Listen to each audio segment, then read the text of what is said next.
Assalamualaikum warahmatullahi wabarakatuh. Kembali lagi di channel Sahabat Pena.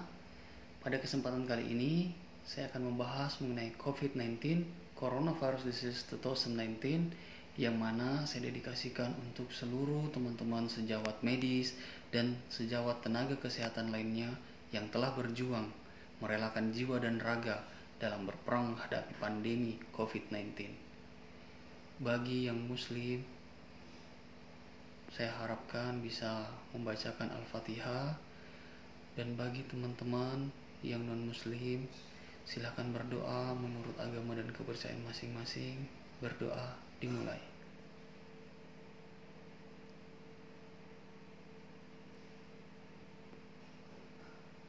Selesai. Amin.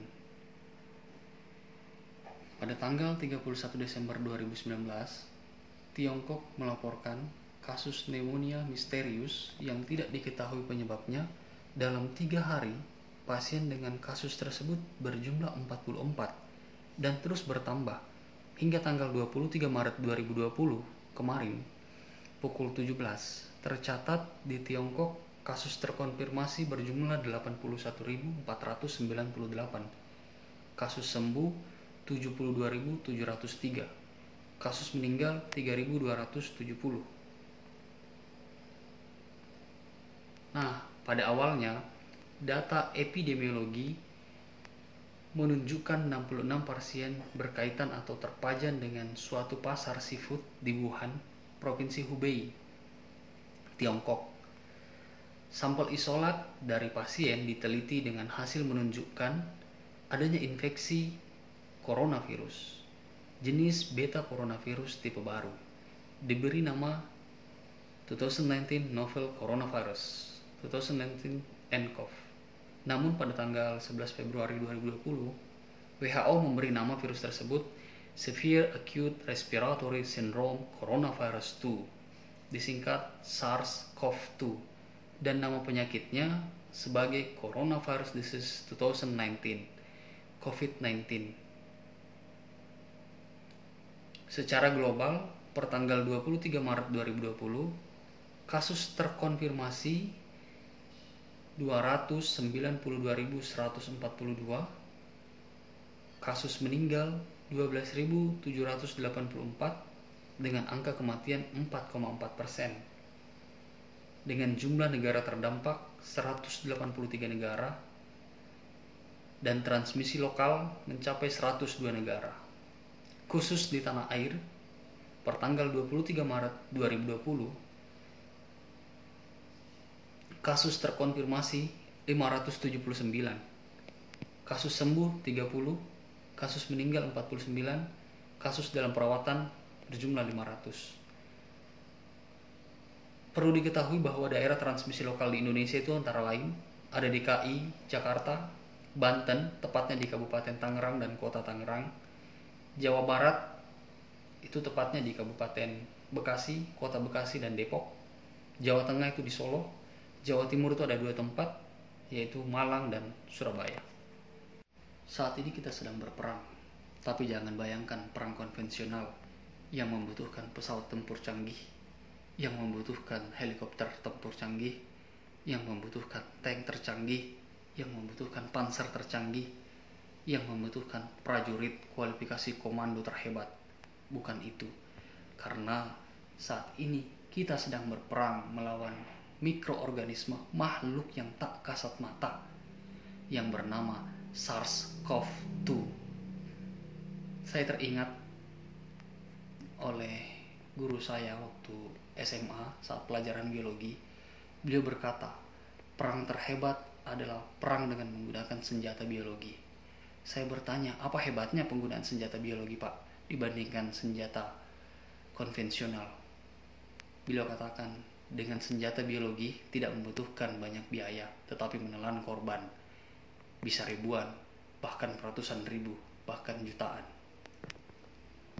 Sambung beliau, korban yang akan berjatuhan di pihak musuh atau lawan kita itu bisa begitu banyak. Namun korban di pihak kita sendiri bisa ditekan begitu sangat minim. Kemudian, dana yang digelontorkan untuk perang bisa ditekan seminimal mungkin.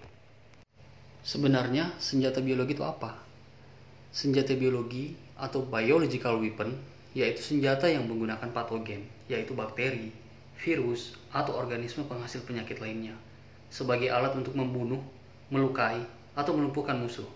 Dalam pengertian yang lebih luas, senjata biologi tidak hanya berupa organisme patogen, tetapi juga toksin berbahaya yang dihasilkan oleh organisme tertentu. Memangnya ada sejarah tentang penggunaan senjata biologi? Tentu ada.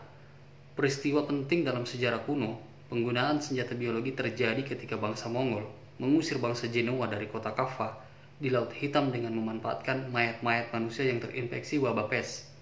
Ketika bangsa Genoa menyingkir ke Venice, mereka tetap diikuti oleh kutu dan tikus yang terinfeksi pes sehingga akhirnya terjadi kematian hitam atau Black Death di wilayah Eropa. Kemudian pada tahun 1754 hingga 1760 terjadi peperangan antara bangsa Britania Utara dan bangsa Indian yang melibatkan virus cacar. Ketika itu, Britania Utara memberikan pakaian dan selimut dari rumah sakit yang merawat penderita cacar kepada bangsa Indian. Selain itu, pada Perang Dunia Pertama, Jerman menggunakan bakteri Bacillus anthracis penyebab antraks untuk menginfeksi ternak dan kuda-kuda tentara sekutu. Kemudian, pada tahun 1932 hingga 1935, Jepang mengembangkan program pembuatan senjata biologi di China yang dinamakan Unit 731. Sebanyak 3.000 ilmuwan Jepang bekerja untuk melakukan penelitian terhadap berbagai eksperimen yang dilakukan menggunakan tahanan China yang mengakibatkan kurang lebih 10.000 tahanan mati pada waktu itu.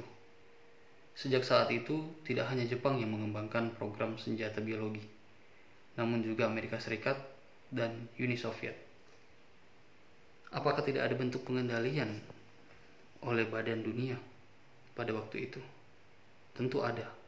Pada tahun 1925 diadakan Protokol Jenewa, namun tidak berapa lama terjadi pelanggaran.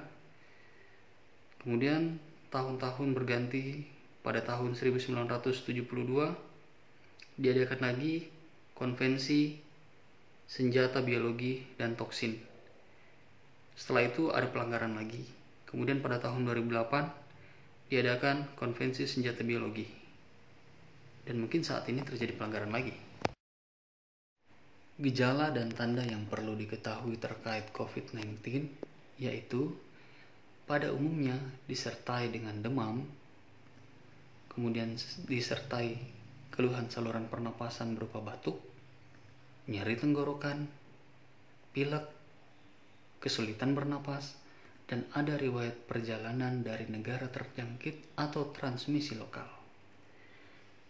Kita lihat klasifikasi kasusnya. Yang pertama ada pelaku perjalanan dari negara terjangkit. Nah, ini apa maksudnya? Yaitu seseorang yang baru tiba di tanah air yang sebelumnya berasal dari negara yang terdampak COVID-19 atau transmisi lokal di tanah air, wajib melakukan monitoring mandiri terhadap kemungkinan munculnya gejala selama 14 hari sejak kedatangannya di tanah air. Setelah kembali dari area transmisi lokal dari negara yang terdampak, sebaiknya mengurangi aktivitas yang tidak perlu, menjaga jarak kontak minimal lebih dari 1 meter. Jika dalam 14 hari timbul gejala yang disebutkan sebelumnya, segera ke fasilitas pelayanan kesehatan terdekat dengan membawa HAC, High Alert Card. Kemudian ada yang disebut dengan kontak erat. Nah, kontak erat itu dibagi dua. Ada kontak erat risiko rendah dan kontak erat risiko tinggi. Sebenarnya apa itu kontak erat? Kontak erat risiko rendah bila kontak dengan pasien dalam pengawasan, yaitu PDP. PDP ini artinya suspek, curiga COVID-19. Kemudian kontak erat risiko tinggi bila kontak dengan kasus probable atau konfirmasi. Konfirmasi itulah yang disebut dengan positif COVID-19. Positif itu hasil laboratoriumnya ya, swab tenggoroknya. Sedangkan untuk kasusnya itu disebut konfirmasi. Siapa saja yang termasuk kontak erat? Tentu yang pertama, petugas kesehatan. Petugas kesehatan yang mana?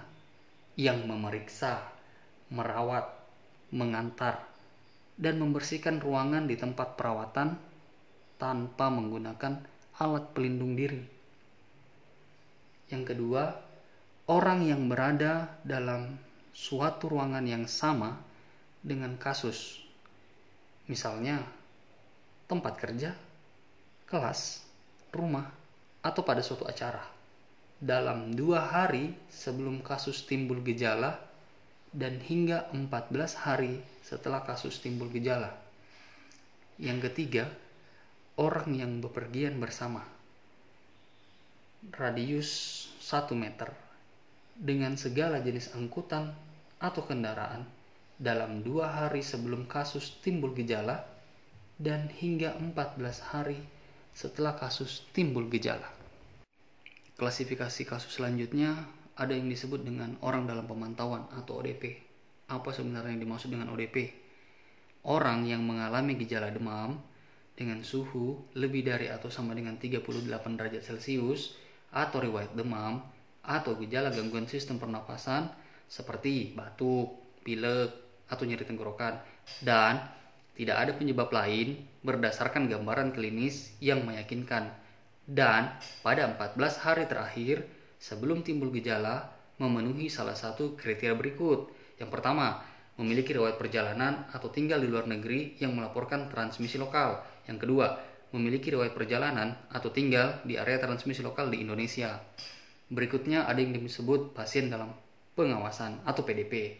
Ini ada 3 pengertian. Yang pertama itu orang dengan infeksi saluran pernapasan akut atau yang disebut ISPA, yaitu dia demam atau lebih dari atau sama dengan 38 derajat Celcius atau riwayat demam disertai salah satu gejala atau tanda penyakit pernapasan seperti batuk, sesak nafas, nyeri tenggorokan, pilek atau dia pneumonia ringan hingga berat dan tidak ada penyebab lain berdasarkan gambaran klinis yang meyakinkan.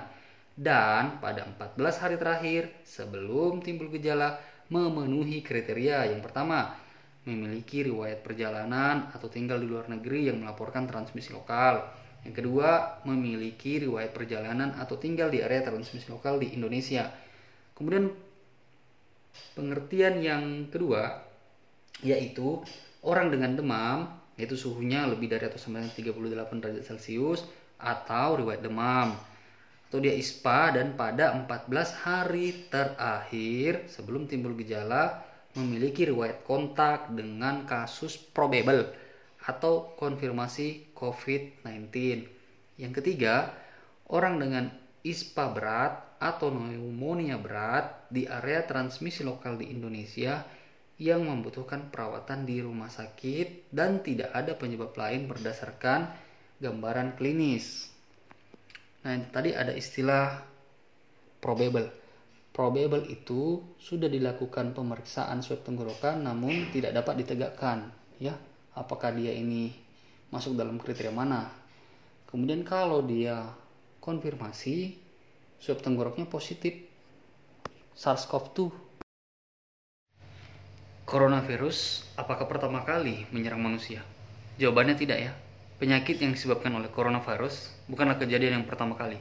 Kita ingat di tahun 2002, Severe Acute Respiratory Syndrome atau SARS disebabkan oleh SARS coronavirus, disingkat SARS-CoV, dan penyakit Middle East Respiratory Syndrome MERS tahun 2012 juga disebabkan oleh MERS coronavirus, MERS-CoV, dengan total akumulasi kasus sekitar 10.000 kasus MERS dan 8.000-an kasus SARS.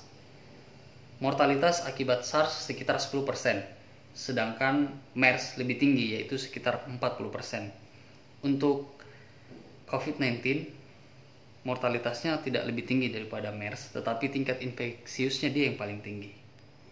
Coronavirus merupakan virus RNA, strain tunggal positif, berkapsul dan tidak bersegmen. Nah, ini coronavirus itu tuh punya 4 genus ya. Yang pertama ada alpha coronavirus, beta coronavirus, delta coronavirus, gamma coronavirus. Dan ukurannya itu sekitar 50 hingga 200 nanometer. Ini hanya bisa dilihat dengan mikroskop transmisi elektron. Di Fakultas Kedokteran pun sepertinya sangat sedikit yang punya. Hanya pada pusat-pusat laboratorium ya, yang teknologinya canggih.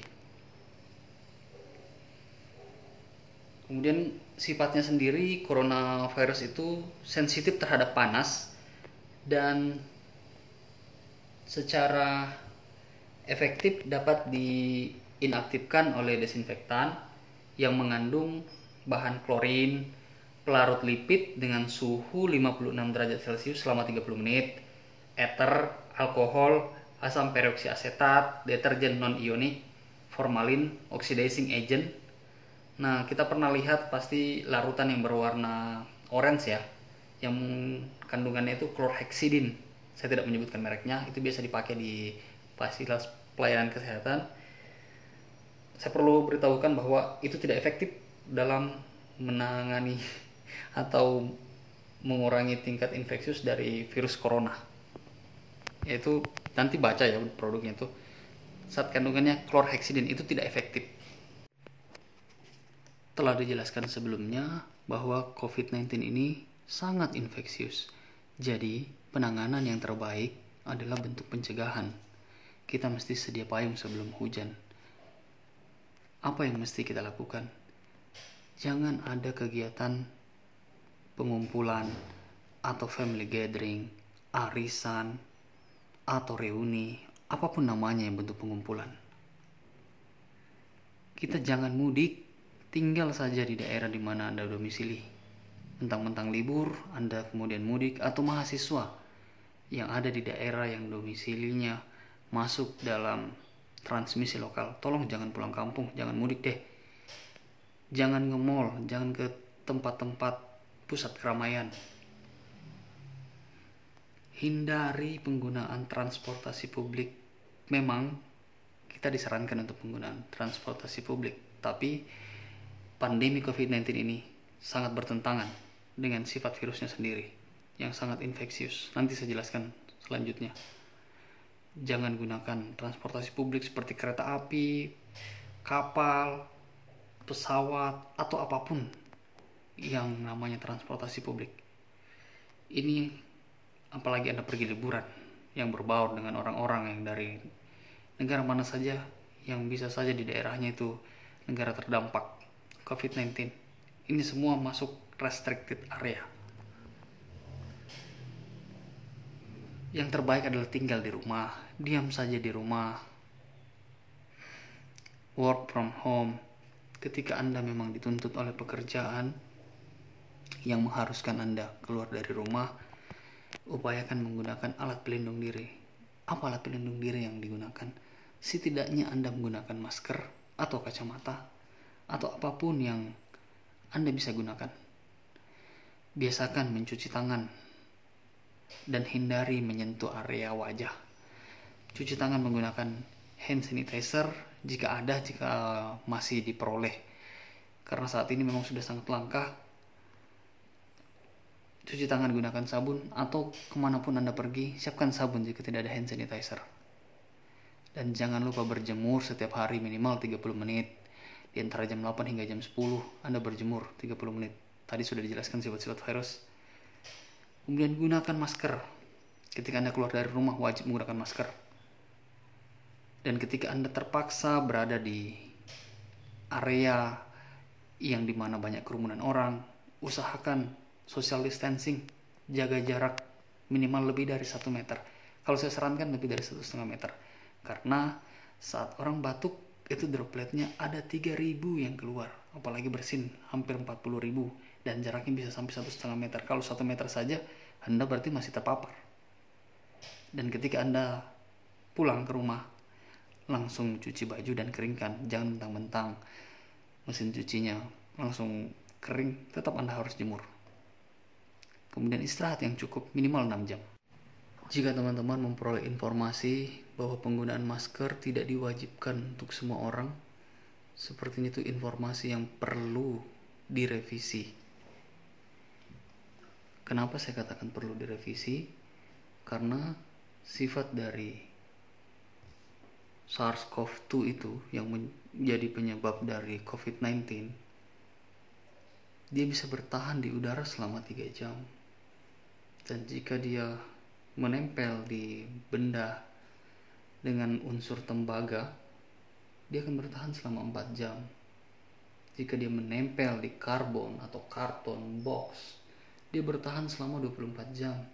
Apabila dia menempel di berbahan plastik atau stainless steel, dia bertahan selama 3 hari. Jadi mana mungkin masker tidak wajib bagi semua orang? Ini sangat infeksius.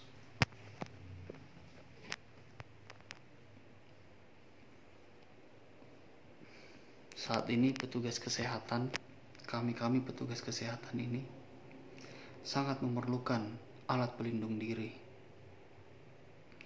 Kelangkaan alat pelindung diri berupa masker, berupa yang disebut baju astronot, bahkan di daerah-daerah untuk mengakali baju astronot itu, teman-teman medis dan teman-teman sejawat kesehatan lainnya mengakalinya dengan menggunakan jas hujan plastik yang harganya mungkin sekitar 10 ribuan.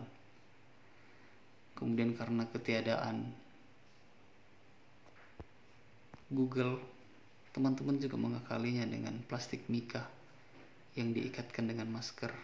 Begitu mirisnya kesehatan di Indonesia. Untuk para pemangku kepentingan, decision maker, harap segera bisa mengambil kebijakan yang betul-betul berorientasi pada pelayanan publik dan keselamatan. Time saving is life saving. Untuk masyarakat, apakah kita perlu mengkonsumsi suplemen atau yang berbahan sintetik? Saya pribadi menyarankan tidak. Konsumsi yang berbahan alamiah saja. Konsumsi kurma, ajwa, madu, susu, buah-buahan, sayur-sayuran. Kali ini saya ingin menjelaskan ada satu jenis sayuran yang kandungannya itu luar biasa. Sampai-sampai di Amerika disebut sebagai pohon keajaiban. Kalau kita bandingkan kandungannya, sayur itu namanya kelor. Kandungannya, vitamin C-nya 7 kali lipat lebih tinggi dibanding jeruk. Vitamin A-nya 4 kali lipat lebih tinggi dibanding wortel. Kalsiumnya 4 kali lipat lebih tinggi dibanding susu. Proteinnya 2 kali lipat lebih tinggi dibanding yogurt. Zat besinya 3/4 kali lipat dibanding daun bayam. Jadi saya merasa aneh jika ada daerah di Indonesia yang takut untuk mengkonsumsi sayur kelor. Jangan percaya tahayul, percaya pada penelitian ilmiah. Kemudian jangan lupa mengkonsumsi protein yang cukup.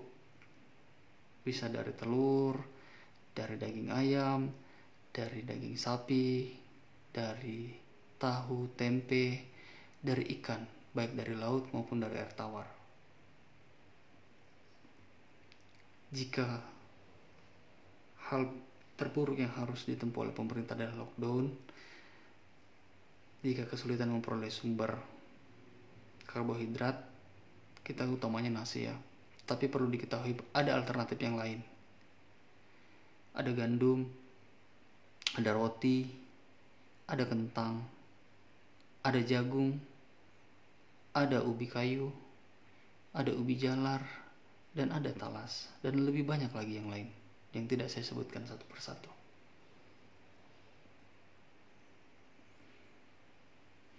Terkait tadi kemampuan bertahan hidup SARS-CoV-2, virus penyebab COVID-19.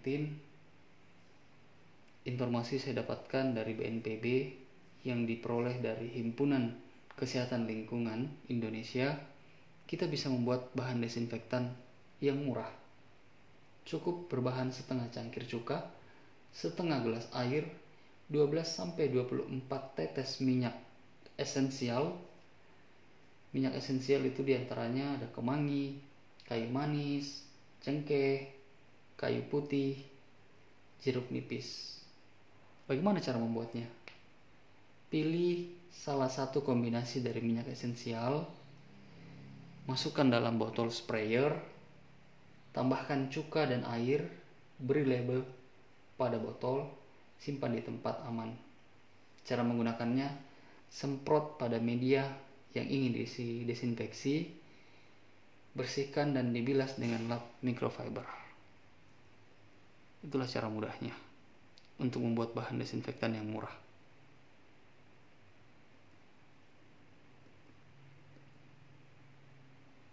Pandemi COVID-19 ini ada algoritma yang bisa menjadi pedoman untuk semua masyarakat yang dikeluarkan oleh Kementerian Kesehatan Republik Indonesia.